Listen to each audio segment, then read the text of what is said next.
Let's go ahead and get started.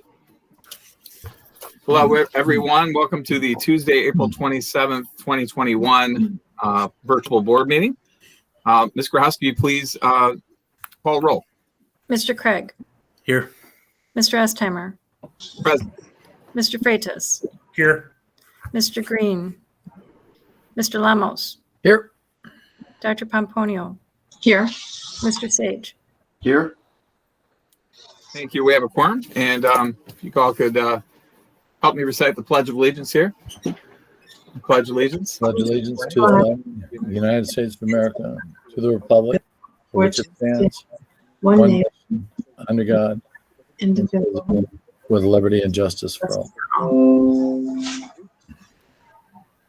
Southgate's mission statement, Learning for Life.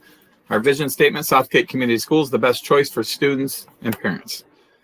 Brings us to item D, revisions and approval of the agenda. I'd like to make a motion to approve the agenda as presented. Thanks, Dr. Pomponio. Do we have a second? Support. Supported by, who was that? I'm sorry. Mr. Sage. That right. All right. Any discussion? All right. We'll call the question, please. Mr. Estheimer. Yes. Mr. Freitas. Yes. Mr. Lamos. Yes. Dr. Pomponio. Yes. Mr. Sage. Yes. Mr. Craig. Yes. All right. Thank you. We have an agenda.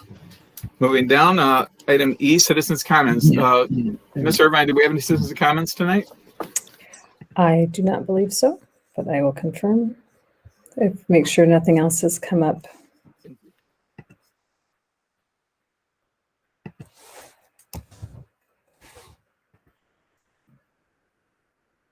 No, we do not. Thank you. And that brings us to item F, presentations. Tonight we're joined for a presentation for Plant Moran Cressa about the Natatorium Bid Pack 1 award and the budget update. Rob? Yes, good evening, everyone. Today we have our bid package 1, which is our first bid package related to the new natatorium addition and weight room renovation at Anderson High School. So I will go through the contents of this package with you and then answer any questions that you may have. So the first page gives you the table of contents. It includes a letter of recommendation from Plant Moran Cressa, budget summary that we'll review. We have Granger Construction Company's contract award recommendation letter, and then a bid tabulation for the results of the bids received. So in summary, looking over our award recommendation letter, on March, construction documents were formally issued for bid to the contractors. We posted them on the required state of Michigan website. We also advertised in a local newspaper. On April 8th, we received sealed bid proposals, which were publicly opened and read aloud. After that, we went through extensive post-bid scope review meetings with the contractors that had submitted proposals. So those meetings were held between April 13th and April 15th for each of those categories. Upon completion of the post-bid scope review meetings and after subsequent clarifications and discussions, the steering committee today is recommending the firms listed in Granger Construction Company's award recommendation letter dated April 19th, 2021 for contract award. The total project award here today for recommendation for bid package 1 is a total of $967,121. Recommendation includes the following. Base bid construction amount is $827,382. We have an alternate C1 for $68,100 and a construction contingency budget of $71,639. The scope of work for this bid package 1 includes the concrete foundations for the addition, the earthwork and utilities, the asphalt paving, and the concrete paving associated with the construction.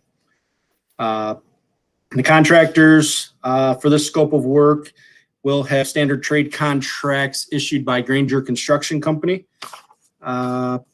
So that summarizes our recommendation letter. If you flip to the next page, there is a budget summary attached. It shows you kind of where we're standing overall with the pool project. So The first section of that is the hard construction cost for the auditorium, or the natatorium, excuse me. Just over $8.9 million is the initial budget that we have allocated for the project.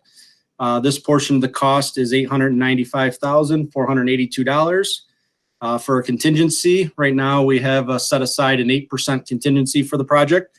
So we're factoring that down through for the actual cost of $71,639.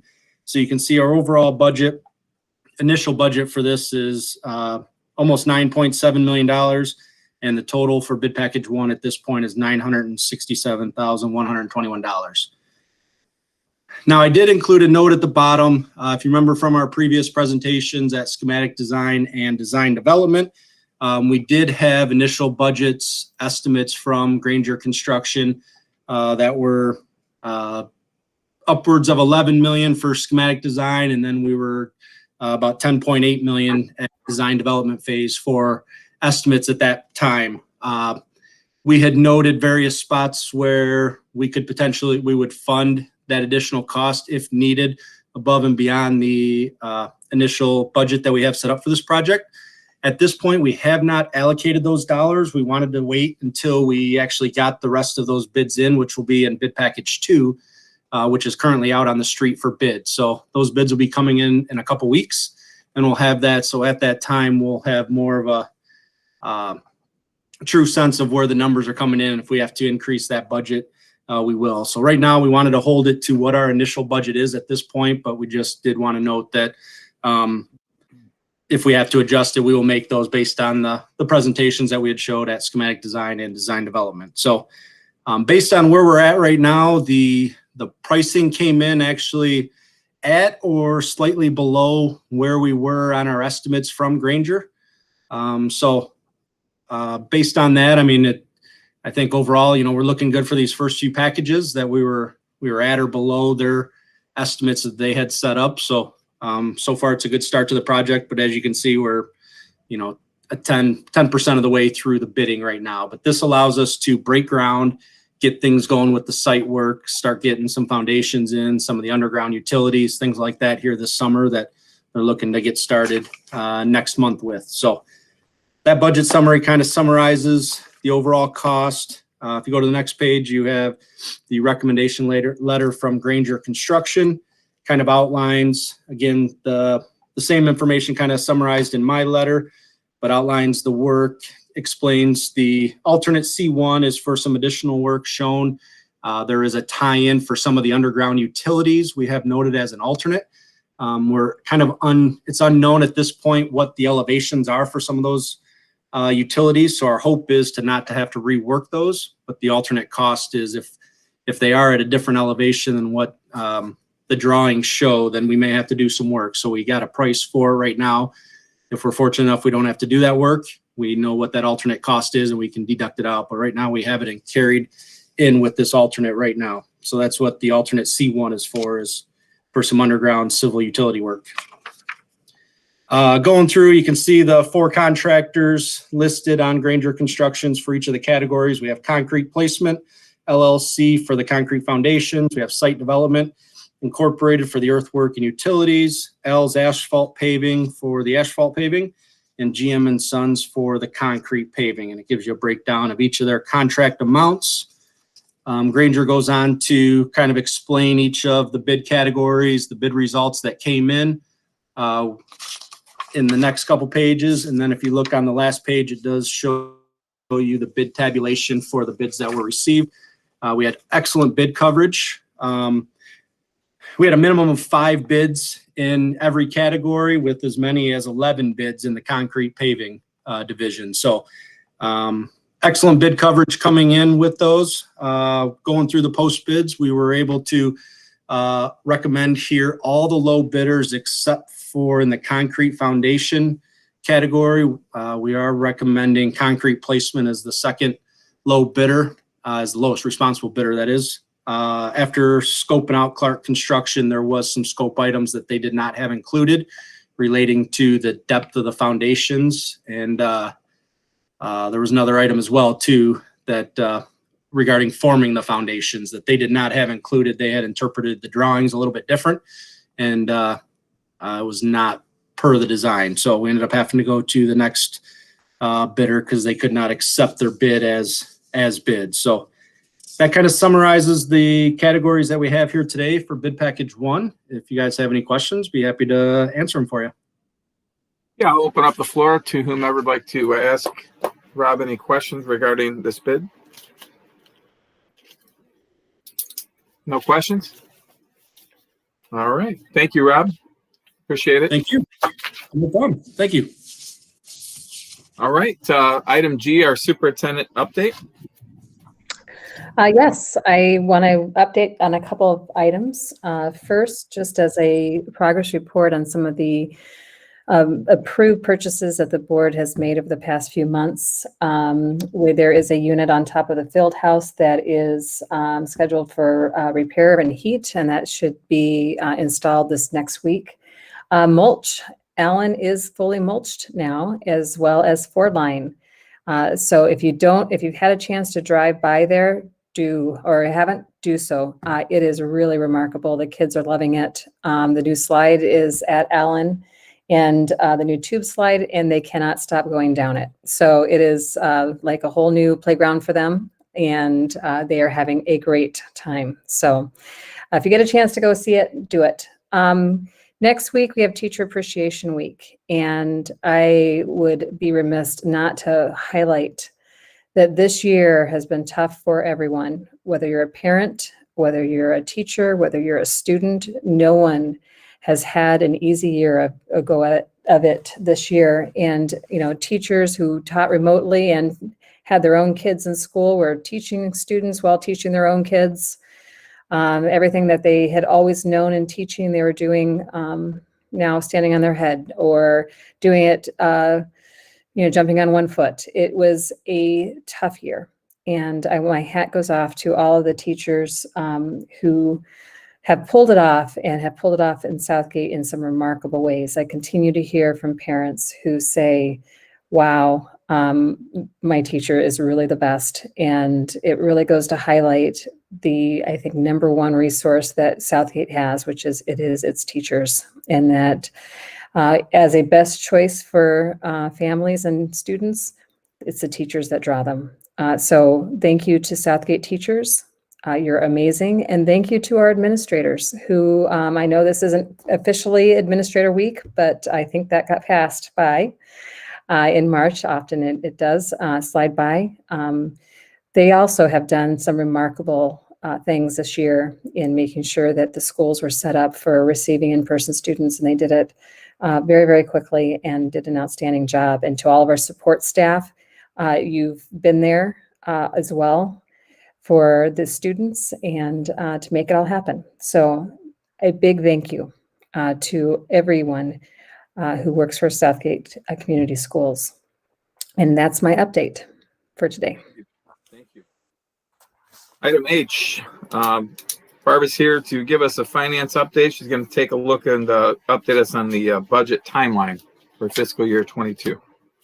Yes. Hi, everyone. I just wanted to keep you apprised of what's going on with the 2021-2022 budget.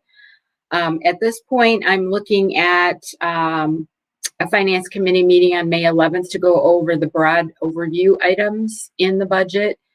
And then on May 25th, I'm planning to do the 2021-2022 original budget presentation with the adoption or action item on June 8th. So that will give you from one board meeting to the next, probably longer than you've had in a while, to look this budget over and ask any questions that you have. Thank you. All right. Does anybody have any questions for Barb relating to the budget timeline? All right. Thank you, Barb. Okay, moving to item I, our consent agenda, which consists of the minutes from the April 13, 2021 meeting and our HR update. I'd like to make a motion to approve the consent agenda as presented. Thank you, Dr. Pomponio. Is there support for that action item? Support. All right, any discussion? Seeing none, Ms. Groskey, will you please call the question? Mr. Freitas? Yes. Mr. Lamos? Yes. Dr. Pomponio? Yes. Mr. Sage? Yes. Mr. Craig? Yes. Mr. Estimmer? Yes. Thank you. Motion carries. Moving to our first action item of the evening. This is, you just heard about it from Rob. This is our action item number 1, approval of the selection of the contractors for the Anderson High School natatorium and weight room bid package number 1 project. This is Irvine. Did you have anything that you wanted to present that to us, or? No, I definitely couldn't do any better than Rob did there. So, All right. That being said, we'll take a motion for approval. Through the chair, I'd like to move to approve the award of bid package number 1 to the contractors listed in the Granger Construction Company's award recommendation as presented. Support. Supported by Mr. Craig. Action item by Mr. Lamas. The motion by Lamas, support by Craig. Any discussion? Seeing none, Ms. Groskey, will you please call the question? Mr. Lamos? Yes. Dr. Pomponio? Yes. Mr. Sage? Yes. Mr. Craig? Yes. Mr. Estimmer? Yes. Mr. Freitas? Yes. Excellent. Thank you, everybody. Thank you.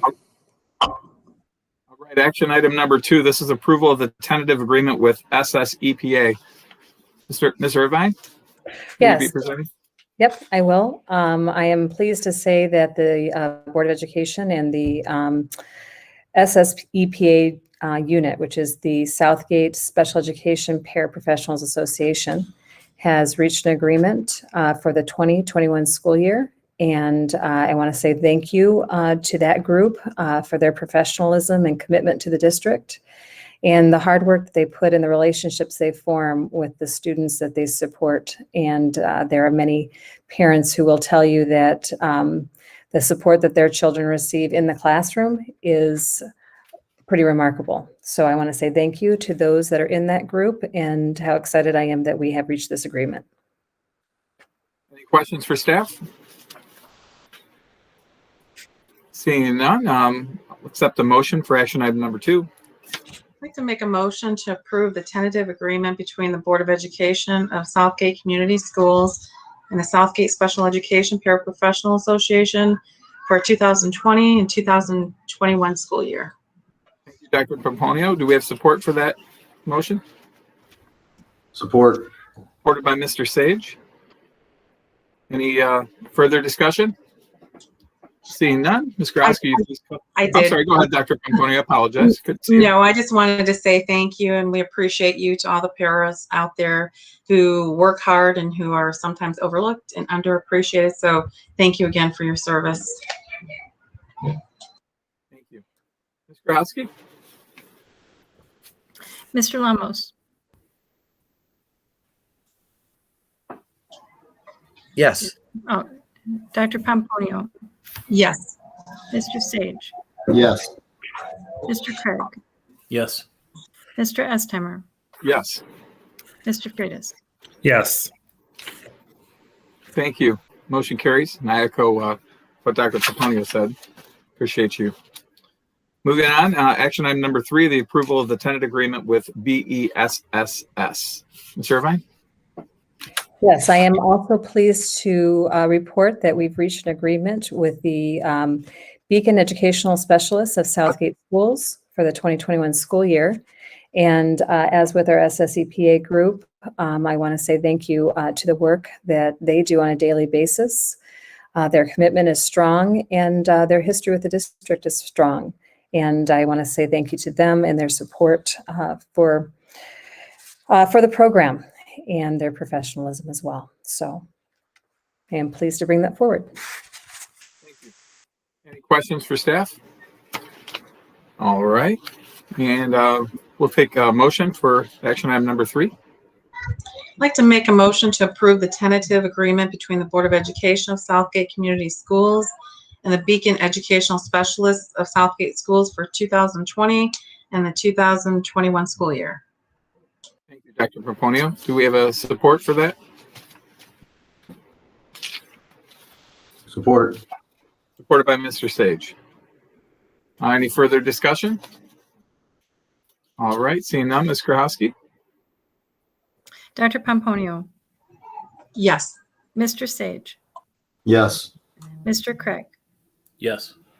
Mr. Estheimer, Yes. Mr. Freitas, Yes. Mr. Ramos. Yes. All right, motion carries. Thank you all. All right. Do we need to step out and do this? The next item on the agenda is the mode of instruction workshop. Are we stepping out and then back into the regular meeting via the link? Yes, we can. Although usually it'll also, we'll actually adjourn this meeting and go to the next one. So we can adjourn this one. So we'll go to item K, L, and M, and then we'll go to the next meeting? Okay. Yes. I wasn't sure with the way it was put in there. Yeah, I see that too. All right, item K, employee representatives. Did we have any employee representatives scheduled to speak tonight? No? No, we don't. All right. Brings us to information and announcements. Back to the table here. Any board members wish to make any announcements or have any information to share? You raising your hand, Rick? No. Thank you very much. I'm itching my head. All right. With no information and announcements, we will make a motion for adjournment then. Mr. President, Mr. Craig. I'd like to make a motion to adjourn. Support. Supported by Mr. Lamas. Any further discussion? Seeing none, Ms. Grahowski, will you roll call us out? Mr. Craig, Yes. Mr. Estheimer, Mr. Freitas, Yes. Mr. Lamos, Yes. Dr. Pomponio, Yes. Mr. Sage. Yes. Thank you, everyone. We're adjourned, and follow the link in your email to go to the next meeting. Thank you.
Mr. Estheimer.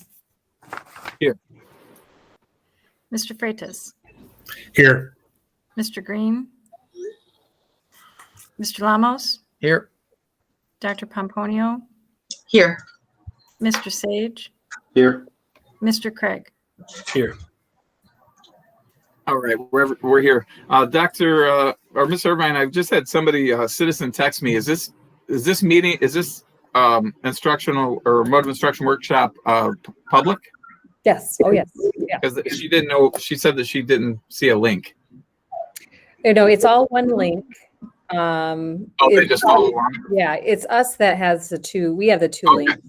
All right. But it's one continuous recording on the YouTube channel. So there's the temporary and then it flips out. All right. Let me just text that back real fast here. You want to kind of get started for us? Are there any citizen comments for this meeting? No citizen comments. No, So we can just start. This is just a discussion today, where there's no action item pending. Obviously we'll hit May, the first meeting in May, and we'll have a mode of instruction vote as we've done every month. And the agenda before you, or the recommendation before you, will be to continue as we're doing at this point in time. And I'll provide some data just so that you're updated on our current state at that time.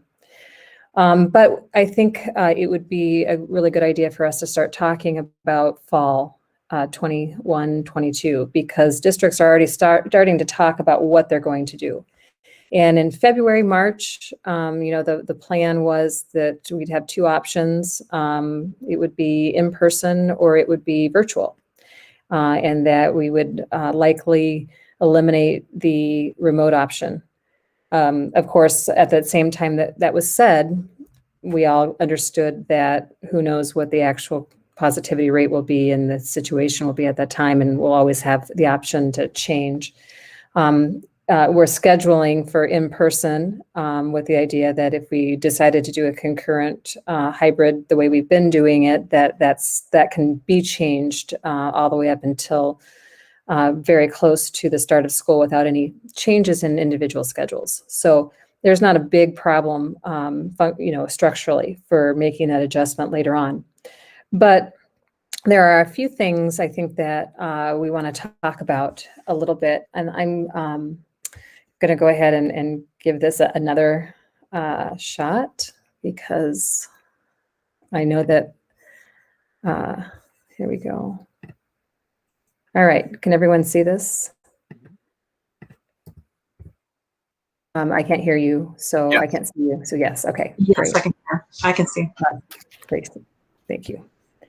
Okay, so the mode of instruction considerations. So when we talked in February and in March, we really had no concept of what we would experience here in April. And we saw something really dramatically change, obviously, with positivity rates.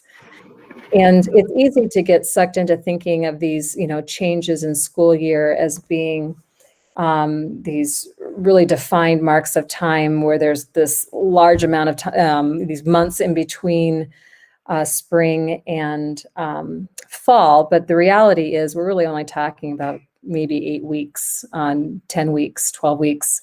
And when we consider it was a 12-week difference between, the end of January when we started and when we got to March, end of March. And so you have a comparable time frame. So even though it feels like a long time, we're really not talking about a big change unless we see some acceleration in vaccination of students, or we see other vaccinations happening that are really changing the landscape of COVID at large. So we have to kind of think about that. We're going to get to fall, and what happens if we are experiencing positivity rates like we are now? Would we only consider a in-person or virtual? The other thing we really want to think about is the importance of the social, emotional, and soft skill remediation and support. So it doesn't, I have a son who's in college, he's a freshman in college, and it's, done remotely. And it's 1 year removed from what a senior is experiencing right now. And you start to really adjust to going to school from the bedroom, or going to school without much effort or expectations that are coming there, and social interaction. And what teachers are noticing is a real drop in some soft skills, saying hello to each other, being present in a class, volunteering to speak, those types of things are really kind of dropping off. And so when we think about remote instruction for next year, is there value in making sure that we have in-person experiences for our students as much as possible? Obviously, we have still an option for virtual, but we can play with the idea of remote with that. But we're really seeing that as a big concern. And the research is showing us that. Our own teachers are showing us that as well. Then, of course, we have academic remediation that is really going to be very important 2. So we've gotten quite a bit of ESSER money. Our summer school plans this year are really going to be focused on having fun. And by having fun, we've had a lot of children who've been kind of cooped up in bedrooms or rooms and houses and haven't had a lot of that interaction. So being physical, being having thematically based summer school units, having something that's less focused on the academic rigor and a little more focused on the interaction between individuals. So we know that's going to be a big issue. So there are a few things we can think about. One is in-person and virtual, and that's our current registration. We can do in-person, remote, and virtual like we've done it this year, where people, our students can choose from day to day. But I do think as parents, when that choice is there, sometimes secondary students would prefer that. And it's sometimes parents need a little help in getting kids out the door and into school environments again. So maybe that's not where we want to be entirely if our positivity rate isn't where it is right now. In-person, remote with intermittent in-person requirement and virtual. So another option is, hey, we have in-person, we have a remote, but those that are going remote have an intermittent in-person requirement to attend. So that at least once or twice a week, they need to be in person with some kind of specialized attention in that experience. And then of course, virtual. Or we could do an in-person and a metric-based remote and virtual. And so this is where I think our metric could really serve us well. We relied heavily at the end of spring break on the ability for parents to choose remote or in-person based on whether they traveled, whether they were comfortable with the travel of others. So you had a really strong choice component. And you also are getting strong choice components, certainly with athletes who are concerned and those that are involved extracurricular are concerned about quarantining. So one thought is, if we see high positivity rates outside the school environment, we could say that during those timeframes, we have concurrent remote, so students can choose to be remote or in person during those time periods, or as long as that positivity rate outside is high. That's another option. And then of course, the virtual as well. So those are just some thoughts. And I wanted to open that up as a conversation to just kind of hear what your thoughts are on the fall, and it'll just sit here at a conversation, and we won't make any action. No action would be on this until we get closer, much closer to the fall, and to find out what that is. So a question, what is metric-based remote? How's that different from what we're doing? I missed that. So for instance, what it would be is everyone's in person, but during vulnerable times, like let's say after a break for 2 weeks, instead where other districts are pausing for 2 weeks, we say, okay, for 2 weeks, you have a concurrent hybrid. That means you could choose to be remote or in person, depending on, the status, or you get to a positivity rate of 5% or above.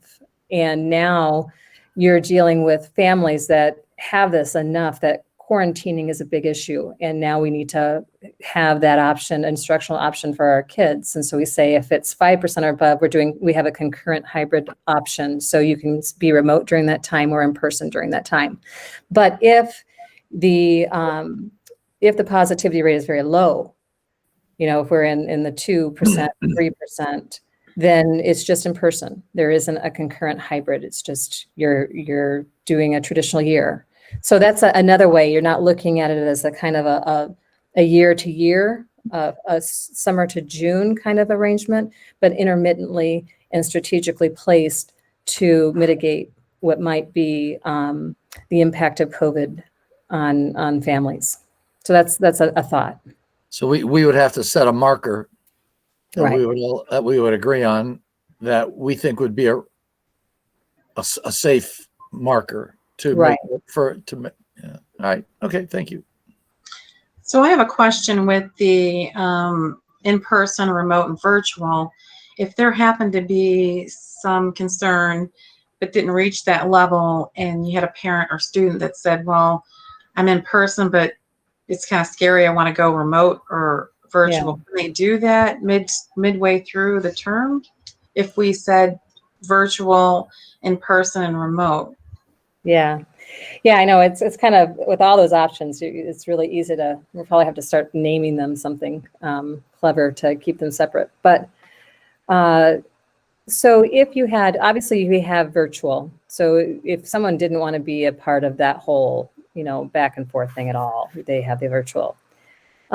If we did in-person, remote, or virtual the way we've been doing it this year, then we would continue to have that option at any time, regardless of what the positivity rate was outside, regardless of any of that.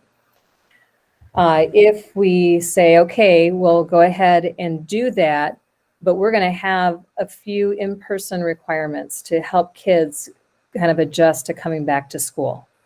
So maybe it's 2 days a week you need to be in class.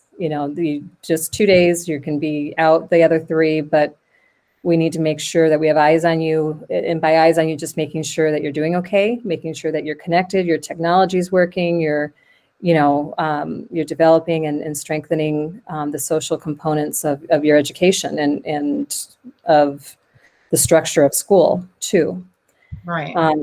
And then the other one, which is everybody's in person or virtual, but then during certain periods of time, if we have a metric in place or we have a break that's happened, or then we would say, okay, we're doing concurrent hybrid during this time to this time, you can choose now during this time. And then parents can say, hey, you're right, we traveled or we don't feel comfortable. So those are 4 kind of options to kind of play with and think about over the next couple of months, because we don't have to make that decision right now. And we certainly don't have enough information to, but by introducing this right now, the families that are watching can start giving us some feedback on what they think would work.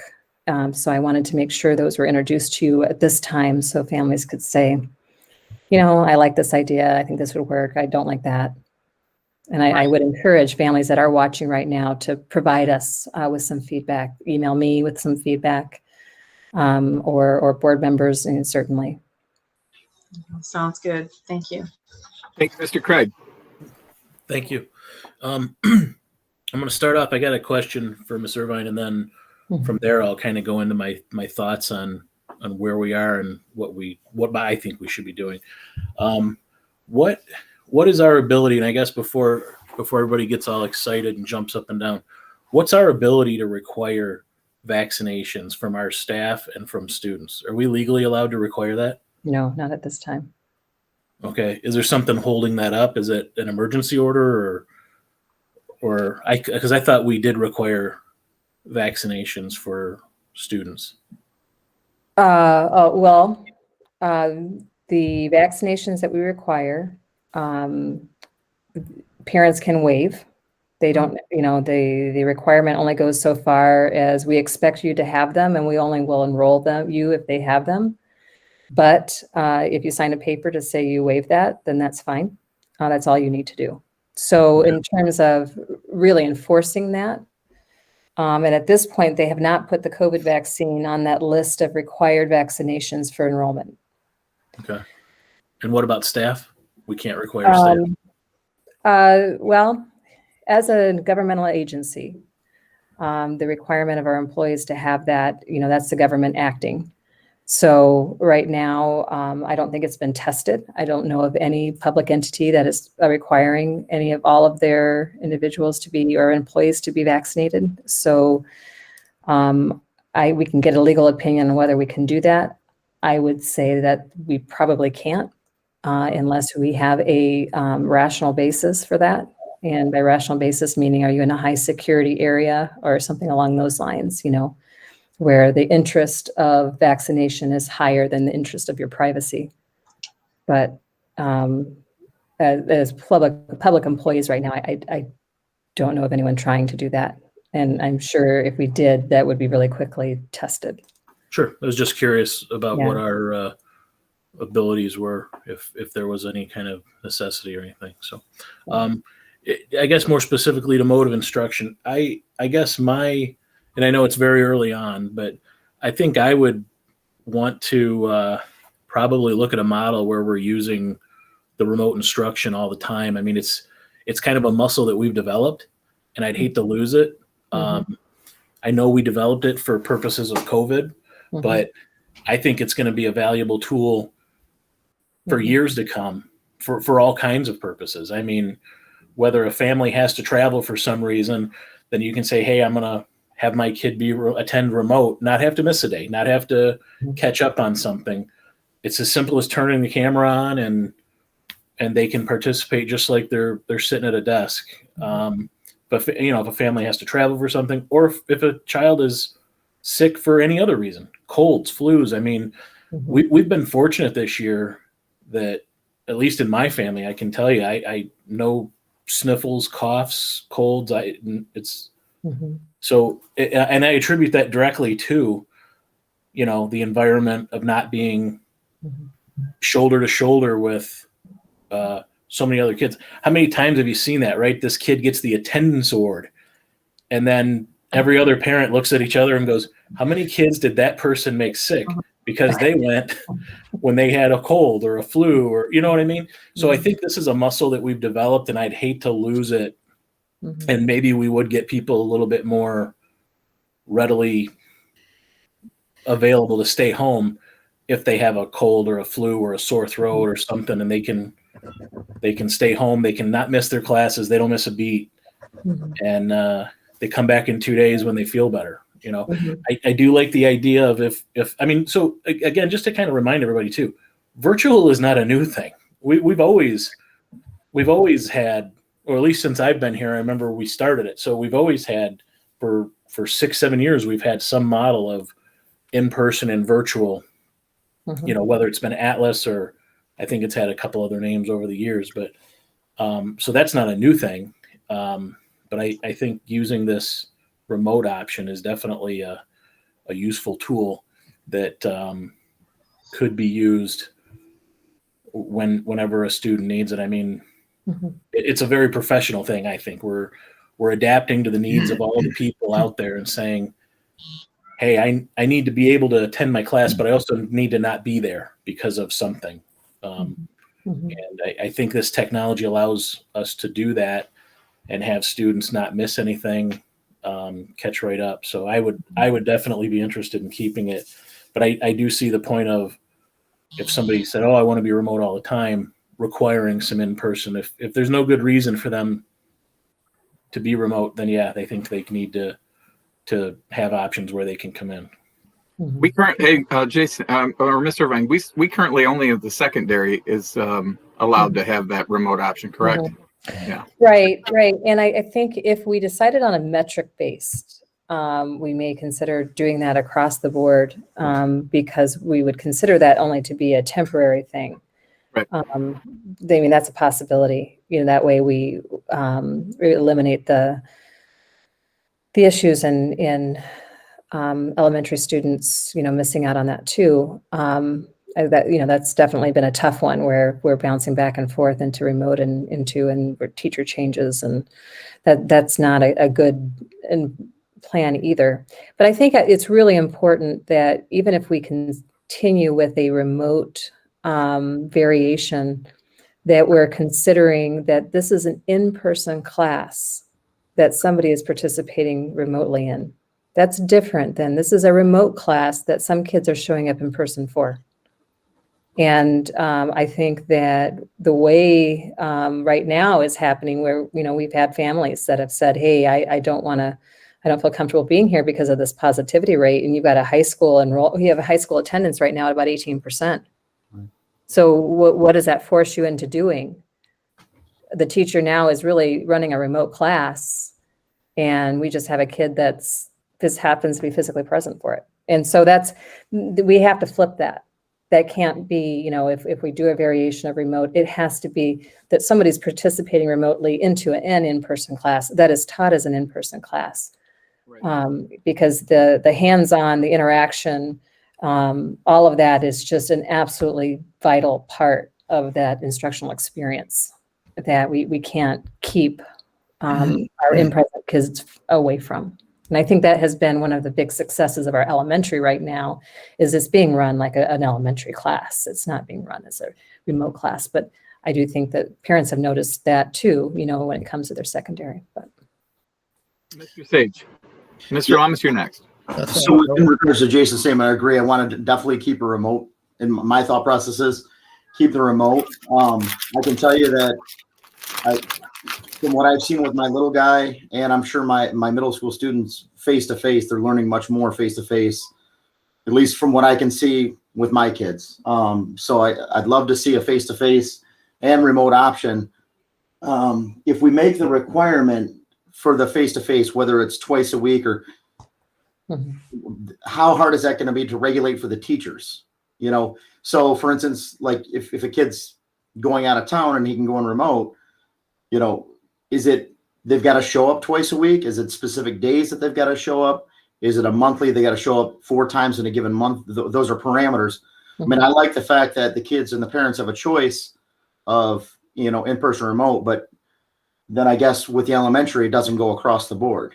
And right now, if a class gets somewhat, from close contact, gets quarantined, that class goes remote. So is there an ability for that teacher to do that too, or is that just too hard at the elementary level? Well, I think where the differences are, again, whether we're saying that we have a permanent remote option where some kids are just, that's their assignment in the class versus they're sick or they're traveling. Right. So if it's their assignment in the class, we can schedule, these are the days where this group is in, this is the days when this group is in. And teachers can track that. And then that does actually help with class size, because now you're at 75% fill rate rather than 100%, which, we're obviously watching the bottom line too on class size. And so that's an issue. But the problem, I am very concerned on a developmental level, whether or not it's developmentally appropriate for a child to be watching an in-person class at a young age that they're not physically a part of. I think that over time that can be a mental health issue for a young child who doesn't really, that feeling of belonging isn't there. No, totally understand. And they don't get that. When they get into 4th and 5th, that may be may not be as big of an issue, but I still think we need to be careful about that kind of design. Now, not saying that teachers can't do it really well. We have a young 5 situation right now where the teacher's very intentional about doing both of those at the same time. And it takes a lot of, certainly a lot of strategic support for that to happen. But okay. Thank you. Mr. Ramos.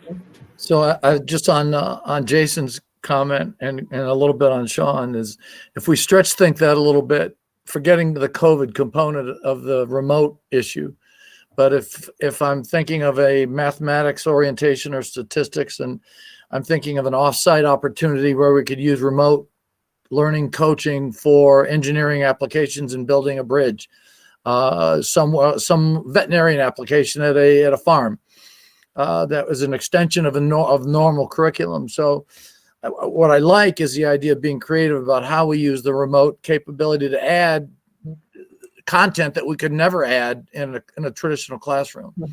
I mean, I think there's huge opportunity there for us. And then as things change over the coming years, I don't think any of us really know the impact of all the competition between public schools and charter and private. And as pressure comes and we have if indeed we have fewer students, now all of a sudden we need to look at using different kind of building applications as well. And there might be some use cases there that we could use. So I agree with keeping the muscle 100% and then looking for unique ways that we can really accelerate good use cases that would not just be remote for the sake of being remote, but really integrate into our learning.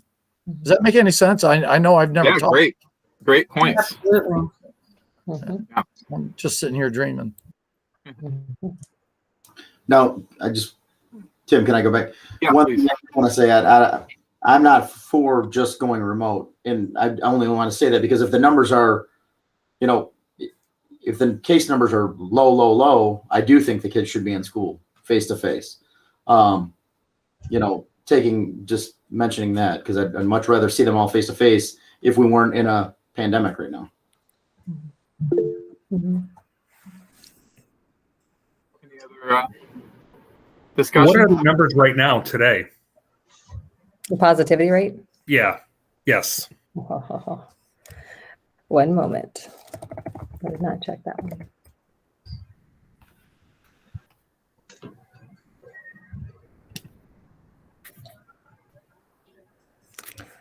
Okay, for Wayne County, we're at 14.2% positivity rate. So it's gone down. The infection rate is 0.86, which means that we're on the decline.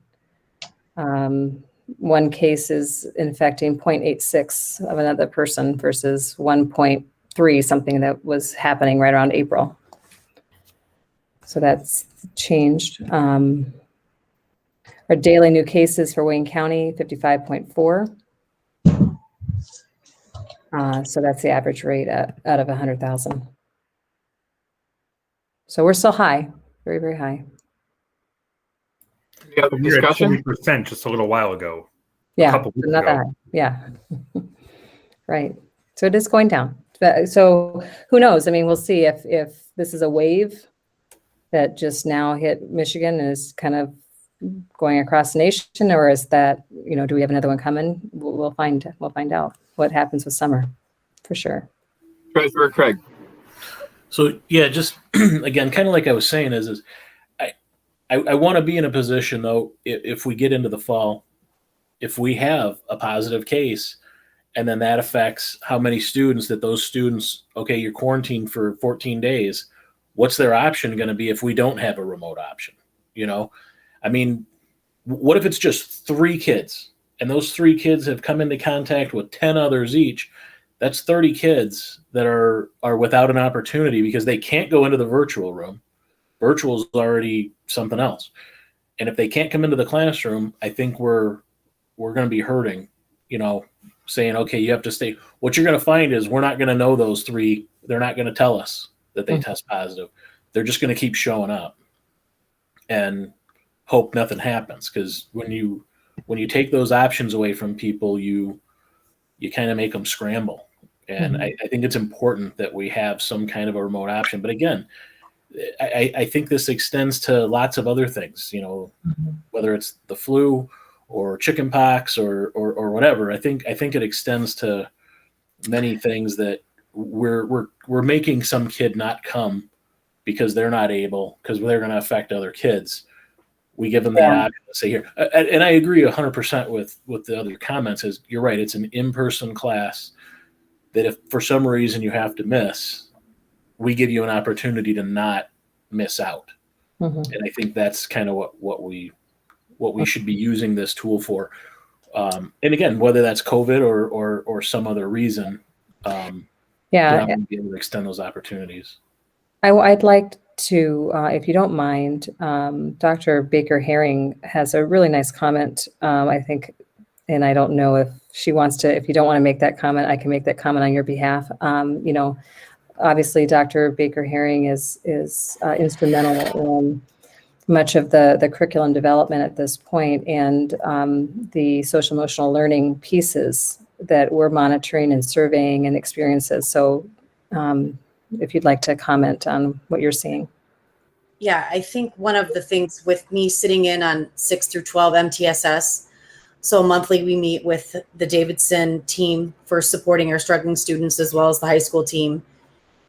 And I can't tell you, the conversations that we have about, could we just call and ask the students to please come back, and, they keep choosing remote because they can. And it's kids that are struggling that are making these choices that, maybe parents aren't, at home in the morning to help, give them that push to say, no, you really need to go face to face. Your teachers have called me. They really need you there. You're struggling. We want you to, pass the class. but they just continue to, yes, we'll get them there, but they still keep choosing remote.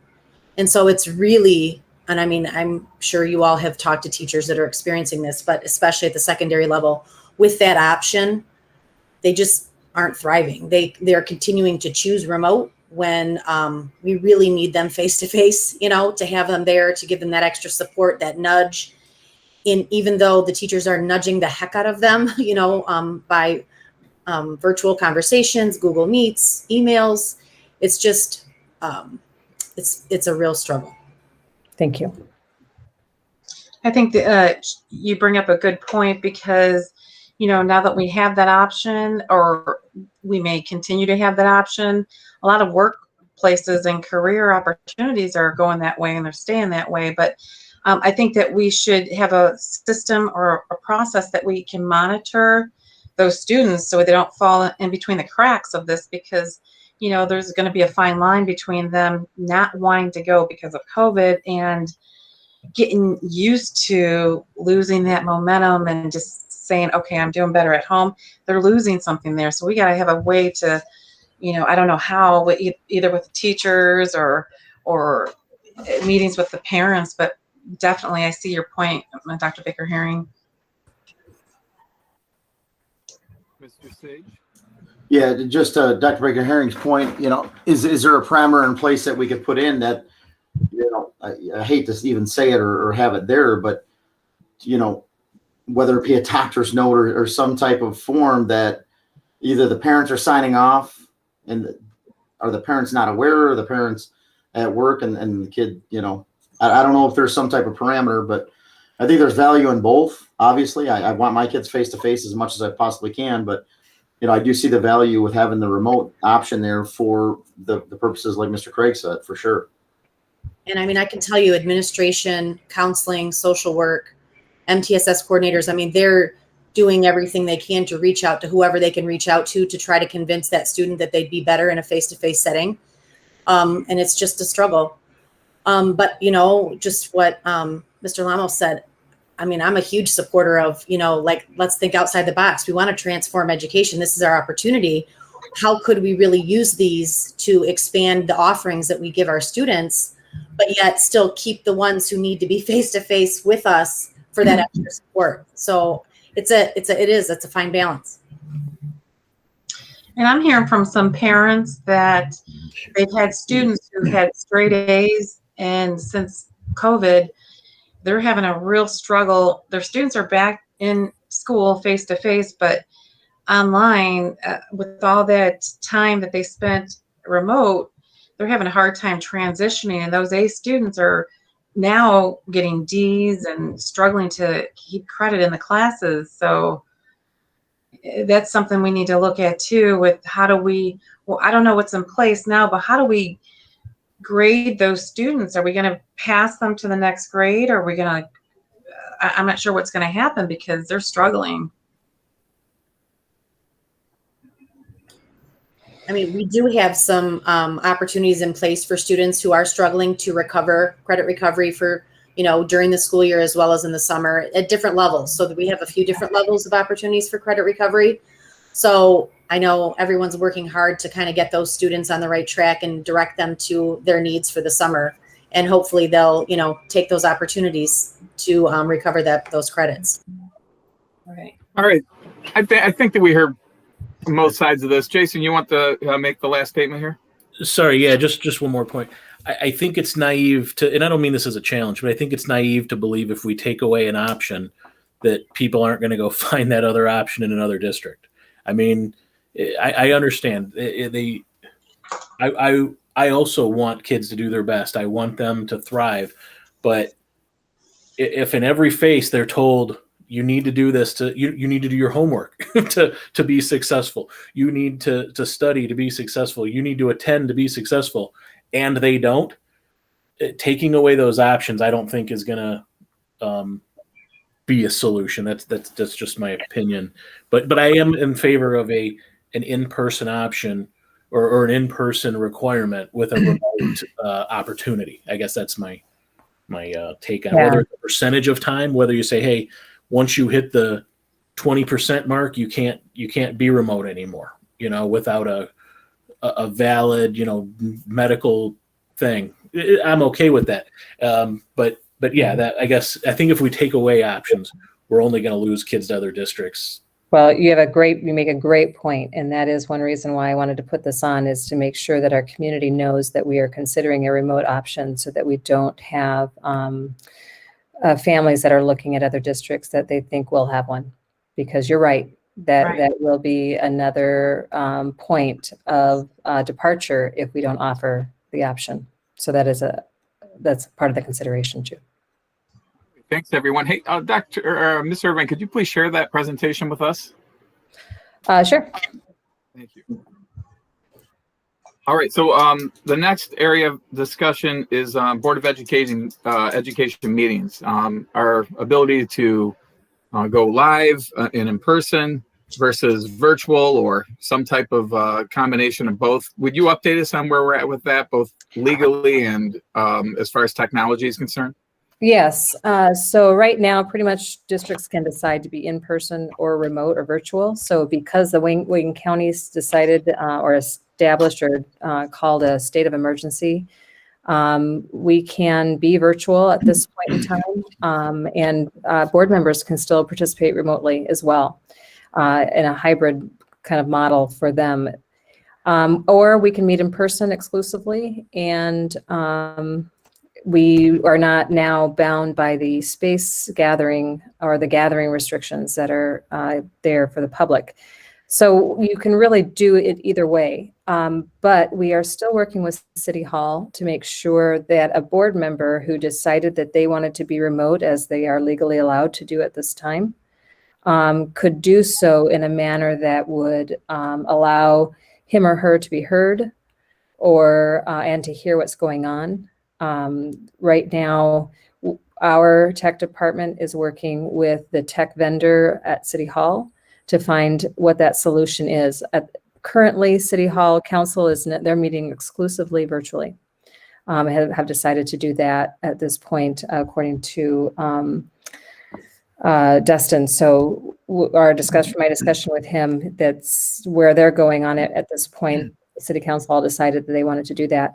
So we can choose to continue to be remote or virtual in our meetings if we want to. I will say, in my PTO meetings that I've been present, I've heard parents say how much they like the fact that board meetings are virtual right now, because it is really easy to attend and know what's going on.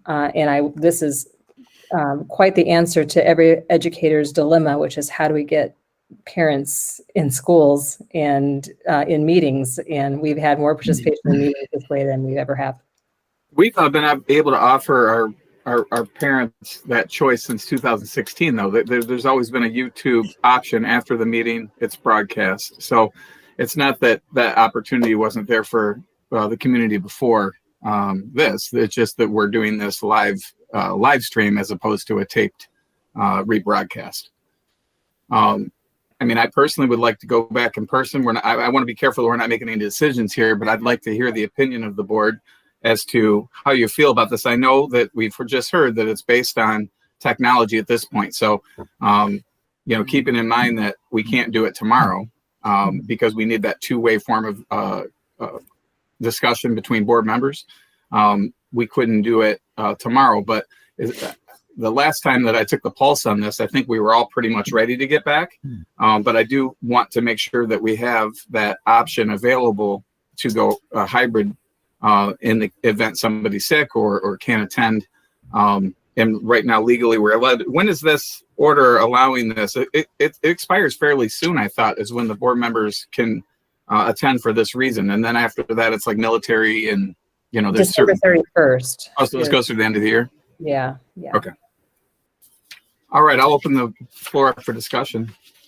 I would say that for the ease, if in fact we're getting more parents and citizens to the meetings in these virtual ones, that's a very good thing. And if we can, if we're not, then it doesn't really matter. But and as long as they have the ability to interact to some degree like they would at a regular board meeting, I'm all for doing this remotely. it's easier for everybody. I mean, it's a short trip for me to wherever we're going to meet, so it's not a big deal. But so if it's easier to get more parents there and we get more interaction from the citizens, I'm all for that. Anyway, I mean, I would also go on site. I'm not worried about health issues there. That's my take on this. Mr. Sage? You're muted. I saw Jason had his hand up before I did. I'll go after him. Okay. So my previous objections to this were the obstacles with the Open Meetings Act. That's been removed. So I don't have any objections to meeting in person. As far as parent participation, that's amazing to me because here they only have one option, which is YouTube. Before they had two options, to show up at the meeting or YouTube. So it's actually a reduced option for participation. So I'm blown away that people feel it's better, but because two seems better than one to me, but I don't know. I'm not a mathematician, but so I don't understand that in any way. But yeah, if we can get the technology figured out where if somebody did need to be, remote, that they could participate, that would be great. But yeah, I don't have any objections to meeting in person because, again, my only objection before was the obstacles in the Open Meetings Act that I think we would have been struggling with. So Right. Understood. yeah, that would be my take. Thank you. Go ahead, Mr. Sage. Yeah. So the only thing that I want to say is I'm all for going either way. In person, I'm fine with. Remote, if that's better for everybody. What I don't want is to ever come across hypocritical and tell the kids that, oh, hey, you have to be in school, but we're going to do virtual meetings. So I would just want that out there. That's not how we operate. We're willing to do whatever, that we're saying for the kids. So that I just want to get that on the table. I told you about that before, Tim. Yeah. Yeah. And I feel the same way, but, we offer our parents, the same choices that we, that we're suggesting here, either in person or remote, but, yeah, I feel the same way you do. I want to get back in the classroom. I want to get back at the board table. I want to take this gavel and I want to bang it on the board table really hard. All right. Well, anybody else wish to weigh in on this? Neil, Dr. Pomponio? Yeah. I can real quick. Just, like I mentioned before, with the proper spacing, it's never crowded in there. So I think that it's good for us to get back to each other, to go face to face. The technology sometimes fails. And so, I'll be glad to get back to face. All right, so something that we should be working towards. Okay. Mm-hmm. Mr. Green or Mr. Freitas, do you wish to weigh in on this? And welcome, Mr. Green. I'm good going face to face. So this is easy though, but regardless, and I think that's what Mr. Craig, you were talking about having the option. This might be easier for some people just logging in. So it doesn't bother me either way. Whatever you guys want. I don't have a strong feeling. I can do this. I can do it in person. So I don't have strong feelings either way. All right. Well, I think that we kind of have a path, and I just think that we need to figure out the technology, and then we'll keep everyone posted as far as what the next steps are. And President Estheimer, that technology is really only relevant if we have a board member who wants to participate remotely. Yeah, we have to have that. Yeah, let us know when that's ready, though, because we can't roll it out until that technology is in place, correct? And then, as Dr. Pomponio pointed out, we should have a backup to that backup, just in case that fails. What's the other option? Having a laptop there and be able to, communicate with the board member that way, through Wi-Fi. I'm not sure. Yeah, we're working on it. Sounds good. All right, perfect. Yeah, just keep us updated. All right, that's it for our workshop here. And I'd like to thank everybody for coming and attending and sticking around. And with that, I guess we'll take a adjournment. Do we have to adjourn from this meeting, Jason? Yeah, we called it to order? Yeah, we should. Okay. It's a separate meeting. Okay. If we can please roll call us out, please, Ms. Grahowski. I'll make a motion to adjourn. Support. Thank you for that. That was supported by Mr. Lamas. Okay. So Craig Lamas, gotcha. All right, thank you, Ms. Grahowski. Mr. Freitas, Yes. Mr. Green, Yes. Mr. Lamos, Yes. Dr. Pomponio, Yes. Mr. Sage, Yes. Mr. Craig, Yes. Mr. Esthammer. Yes. Thank you, everyone. Have a safe weekend. Talk to you soon.